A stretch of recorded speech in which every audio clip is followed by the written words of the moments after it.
अस्सलाम वालेकुम दोस्तों। भारतीय वज़ीर-ए-आज़म नरेंद्र दामोदर दास मोदी की शख्सियत में ऐसी कौन सी करिश्मेटिक चीज है कि वो हर स्टेट इलेक्शन जीत जाता है। ऐसी कौन सी बात है कि नरेंद्र दामोदर दास मोदी अपनी अपोजिशन जमातों के ऊपर हावी हो जाते हैं। इस वीलॉग में एक तो हम ये डिस्कस करेंगे आज आसाम और गुवाहाटी में वज़ीर-ए-आज़म ने क्या क्या बातें की हैं और साथ रीजनली वो अपने आप को कितना स्ट्रांग कर रहे हैं और इंटरनेशनली वो कितना वीक हो रहे हैं। स्टेट ऑफ होर्मुज में जो भारतीय एलएनजी फंसी हुई है, भारतीय शिप्स फंसे हुए हैं, वो निकल पाएंगे या नहीं निकल पाएंगे। भारतीय वज़ीर आज़म नरेंद्र दामोदर दास मोदी क्या विकेट के दोनों साइड पे खेल रहे हैं, क्या वो रशिया के साथ भी खेल रहे हैं, ईरान और अमेरिका के साथ भी खेल रहे हैं। तो आज हम भारतीय वज़ीर आज़म नरेंद्र दामोदर दास मोदी को डिस्कस करेंगे रीजनली कि आसाम और गुवाहाटी के इलेक्शन में मुतवक्किर रिजल्ट्स क्या हो सकते हैं, उनकी इलेक्शन कैंपेन कौन सी है। और दूसरा हम डिस्कस करेंगे कि स्टेट ऑफ होर्मुज की ब्लॉकेज अगर रहती है तो भारतीय वज़ीर आज़म भारतीयों को क्या जवाब दे पाएंगे। मैं डॉक्टर जाम सजाद हुसैन, चैनल को सब्सक्राइब करें, लाइक करें, शेयर करें, कमेंट जरूर किया करें।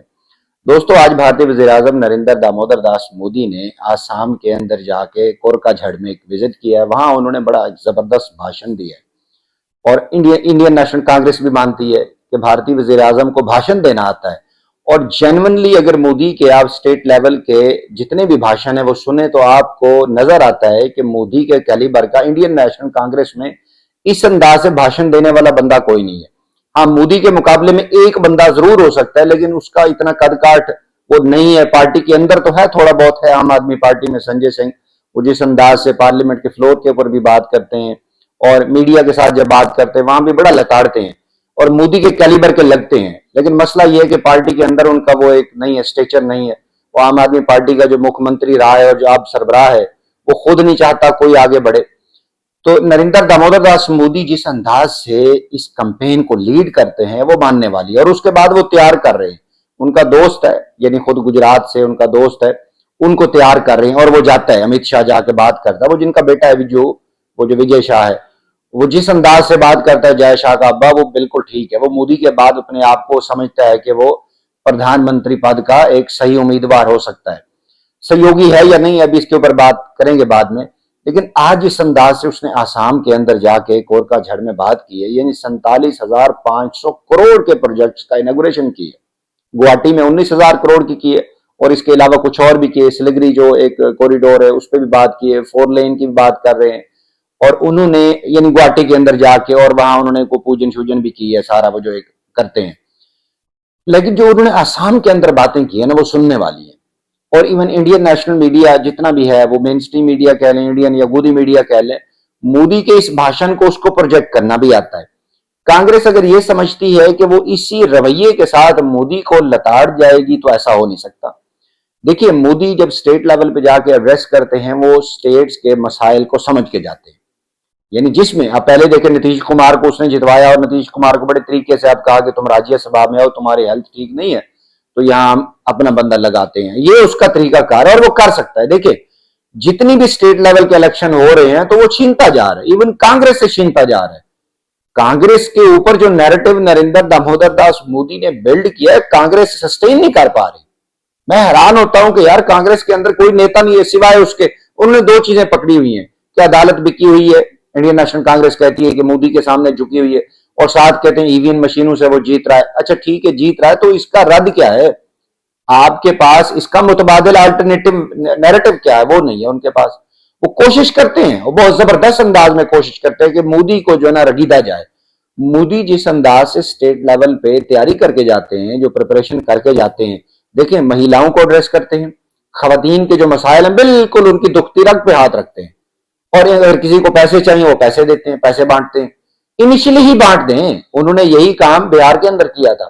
इनिशियली जाके बांट दिए थे पैसे और बाद में वोट ले गए थे। बाद में सारा इंडियन नेशनल मीडिया जो था, जो इसका अपोनेंट था, वो बोलता रहा, वो निया सिंह राठौर बोलती रही, सारे कुछ बोलते रहे कि तुम बिहारी जो है ना बिल्कुल ऐसे रहोगे, तुम्हारा कोई पुरसान हाल नहीं होगा, तुम पहले ही अपने वोट बेच देते हो चंद हजार रुपयों के ऊपर। वो सारी बातें ठीक है, लेकिन मोदी की प्रिपरेशन बड़ी कमाल होती है।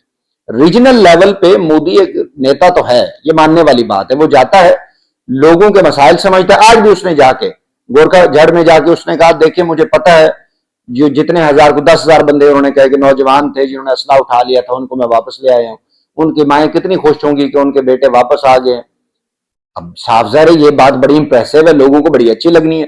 फिर उन्होंने कहा कांग्रेस जो है ना वो यहाँ पे जितने घुसपैठी हैं उनको प्रोटेक्ट करी। कैन यू बिलीव, बिहार के अंदर एक भी घुसपैठिया नहीं निकला, लेकिन नैरेटिव बेच गया वो। मैं देखिए सच्चाई और बुराई की बात नहीं हो रही, बात ये हो रही है कि मोदी आज जिस अंदाज से अपना नैरेटिव बेचना जानता है, कांग्रेस नहीं बेच पा रही। कांग्रेस भले सच्ची भी हो, नैरेटिव नहीं बेच पा रही, नैरेटिव मोदी बेच जाता है। वो जाके बात करता है साथियों तुम्हारा ये मसला, तुम्हारा ये मसला, और सबको पता होता है भी हमारे यही मसाइल है, अब इनका हल होगा। वो होंगे या नहीं होंगे, लेकिन उनको वो नैरेटिव बेच के उनके वोट ले जाता है, भले वो चुरा जाता है, भले खरीद जाता है, जैसा भी करता है उसको बेचना आता है। अब एक तरफ तो मोदी ने आसाम के अंदर गुवाहाटी के अंदर जाके वो एक पूजा भी की सारी उसने, और काफी प्रोजेक्ट्स का उन्होंने इनॉग्रेशन भी की। और मोदी जब कोई प्रोजेक्ट की इनॉग्रेशन हो मोदी खुद जाता है, एक तवे की भी इनॉग्रेशन हो मोदी वो नहीं छोड़ता। मोदी अपने आप को प्रोजेक्ट करना जानता है, उसको आता है। फिर साथ उसने गोदी मीडिया बिठाया हुआ है। जिस अंदाज से वो मोदी की शख्सियत को उठाते हैं, खुद मोदी को यकीन नहीं आता होगा कि भाई ये चीजें तो मेरे अंदर नहीं है, लेकिन गोदी मीडिया बेचता है और मोदी को वो बेचना आता है। अब उसके मुकाबले में अगर आप राहुल गांधी को कहें, प्रियंका गांधी को कहें, तो वो नहीं बेच पा रहे। वालदा उनकी बीमार हैं और बिल्कुल आखिरी उस एज में।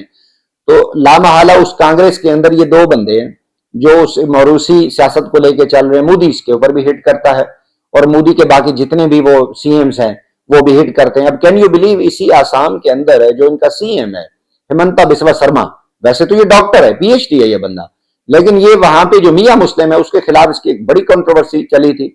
और इसको इन रखना आता है, इसको पता है कि मियां मुस्लिम के खिलाफ मैं बात करूंगा तो मुस्लिम वहां पे कम आबादी में है तो बाकी लोग इसके साथ जुड़ जाएंगे। ये वही बंदा जिसने कहा था कि अगर कोई मियां मुस्लिम रिक्शा ड्राइवर है तो मैं कहूंगा अगर उसके साथ तुम लोगों ने, अगर तुम हिंदू हो, तुमने उसके साथ कराया था कि 50 रुपए तो उसको 20 रुपए दो, कि उसको टॉर्चर करो। ये वो बंदा है और उसको ये प्रोजेक्ट करके आ गए आज कि जनाब ये बहुत अच्छा है, इसकी सरबराही में बड़ा अच्छा काम हुआ और आगे भी होगा, आपके प्रोजेक्ट बनेंगे, पुलें बनेगी और भी उसने कहा कॉरिडोर बनेगी, तुम्हारे भला होगा, विकास होगा तुम्हारा।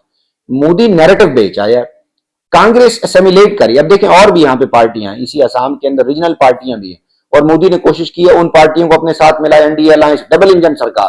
वो जब भी जाते ये जुमला जरूर बोलता है कि डबल इंजन सरकार ने बड़ा काम कर दिया। वो करे ना करे, लेकिन ये जो जुमले हैं ना ये आवाम को इंप्रेस करने के लिए काफी होते हैं।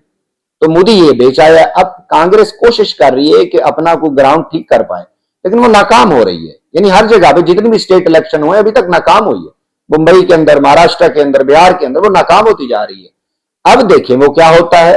वो दीदी को भी कर रहे हैं और सारी चीजें कर रहे हैं, लेकिन मोदी का आज का जो नैरेटिव था, आज का भाषण था, वो बिलाशुबा वो बहुत अच्छा था और कांग्रेस के मुकाबले में वो हावी है। अभी जो इस असम के रिजल्ट आएंगे लगता ऐसे है कि वो इनके ऊपर हावी हो जाएगा। अब अगर थोड़ा सा स्टेट ऑफ हॉर्मस की तरफ आए तो मोदी वहां नाकाम हो गए, इंटरनेशनली मोदी नाकाम हो गए। देखिए उसने तेल लेना बंद कर दिया था रशिया से, किसके कहने पे? ट्रंप के कहने पे। तो वो सारा उसको एक नुकसान हुआ और सारे इंडियन नेशनल मीडिया ने बात की, कांग्रेस ने बात की, वहां उसको नुकसान हुआ। फिर उसने अमेरिका के सामने, चूंकि एप्स्टीन फाइल में मुबैना तौर पे उसका नाम है, फिर उसने जाकर नेतन्याहू से आखिरी दिन जफ्फी डाली और एप्स्टीन फाइल के हवाले से बातें हुई होंगी लाजमी तौर पे, और साथ अगले दिन जो ही ये वापस आए अगले दिन उसने ईरान के ऊपर हमला कर दिया। अब ये हो नहीं सकता कि ईरान को पता ना हो, अब ये नहीं हो सकता कि नेतन्याहू ने इसको बताया ना हो। तो इसका मतलब इसको लूप में लेके बात हुई है। फिर जिस अंदाज से तबाहकुन हमले हो रहे हैं, अभी तक जारी हैं, तो मोदी का वहां हाथ रंगा हुआ है खून से। तो मोदी अपने आप को वहां नहीं बचा पाएंगे। लेकिन मोदी उस वक्त मिसकैलकुलेट कर गया है कि इंडिया का 90% एलएनजी तो कतर से आती है और स्टेट ऑफ हॉर्मस से गुजरती है, दूसरा रास्ता ही नहीं। तो अब वो सारे उन्होंने लोटे उठाए हुए हैं बेचारों ने, वो सारे उठा के वो भाग रहे हैं, लेकिन उनको एलएनजी नहीं मिल रही।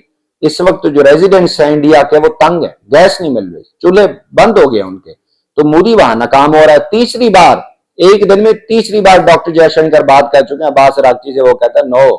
फिर कुछ उन्होंने गारंटी दी है आप ये इंसान के पुत्र बने तो हम आपको देते हैं। तो मोदी इंटरनेशनल फोरम पे नाकाम हो रहा है। और देखा यही जाता है कि जब बंदा इंटरनेशनल फोरम पे नाकाम हो जाए तो इंटरनल जो एस्टेब्लिशमेंट है इंडिया की वो उसको चूज नहीं करती। अब ऑल्दो के मोदी लोकली रीजनली बहुत ताकतवर जा रहा है, इंटरनेशनली फ्लॉप हो गया मोदी। इंटरनेशनली मोदी का यूं लगता है कि पूरा चैप्टर क्लोज होने लगा है। अब वहां पे जिस तरह ईरान के साथ जुल्म हो रहा है, जिस तरह ईरान के ऊपर बम्बार्डमेंट हो रही है, कैसा हो सकता है कि नरेंद्र दामोदर दास मोदी न्यूट्रल हो जाए क्योंकि आपने अपने इस डॉक्टर जयशंकर की पॉलिसी बिल्कुल फारिग है। जब पाकिस्तान के साथ जंग हुई थी और नाकाम हुए थे, आप तब इसको बदल देते, हो सकता है वो अच्छा मिल जाता आपको। वो जिस तरह आप शशि थरूर के पीछे लगे हुए थे, वो लग भी रहा था कि शायद वो आ रहा है, वो रिप्लेस कर रहा है, वो शायद अच्छा कर जाता। वो नैरेटिव बनाना चाहते हैं, इंटरनेशनल फिगर है, लेकिन आपने डॉक्टर जयशंकर को सीने लगाया और उसने पूरी दुनिया के अंदर आपको फारिग कर दिया। अल्हम्दुलिल्लाह आप देखें, पाकिस्तान की इंडिया के मुकाबले में फॉरेन पॉलिसी बहुत कामयाब है, लाजवाब है। यानी पाकिस्तान, अमेरिका, चीन, रशिया, इन तमाम, और ईरान के साथ इवन, तो एक बैलेंस वे के साथ चल रहा है। जहां हेल्प की जा सकती है डिप्लोमेटिकली वो कर रहा है, जहां नहीं की जा सकती वो नहीं कर रहा। लेकिन इंडिया के मुकाबले में पाकिस्तान की पोजीशनिंग, ग्लोबल पोजीशनिंग बहुत कामयाब है। मोदी की वहां नाकाम है। अब देखना यह है, क्या इंडियन वोटर इस चीज को रियलाइज करते हैं कि अब अगर उनकी गैस बंद हो गई है, इंटरनेशनल है ना, आपका एक नेता जिसकी इंटरनेशनल वो वेटेज नहीं है, लोकली वो आपको चूरन भेज जाता है, क्या आप उसको चूज करेंगे या अपने आप को, इंडिया को इंटरनेशनली एडजस्टेड एक स्टेटस में ले आएंगे? Let's the voter decide of India.